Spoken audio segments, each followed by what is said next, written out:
backup center na posibleng kunin ng Lakers at GSW mag-all in kay Nasrid. Pag-usapan natin yan mga buddy.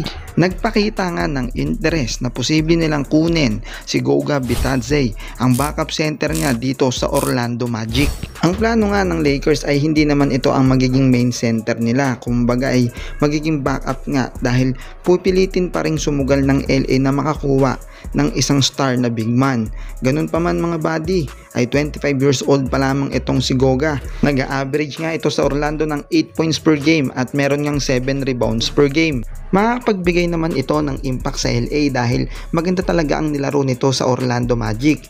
Pero ang tanong ay handa bang bitawan ng LA itong si Bando kapalit nga ni Goga?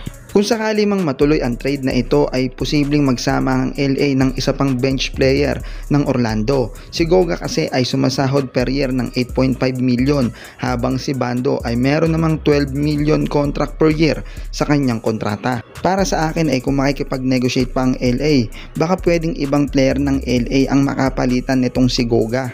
Alam naman natin kung gaano naging kaimportante ang depensa na meron itong si Bando para sa LA. Dahil kung magagawa ng paraan ng Lakers na mag-stay itong si Bando, magandang second unit na magkakasabay itong si Goga at Bando. Dahil iba pa rin ang team na merong malalim na second unit. Ang isang lethal scorer at 6-man nga ng Timberwolves ay napapabalita ngayon na gusto nga daw siya at may interes sa kanya ang koponan ng GSW.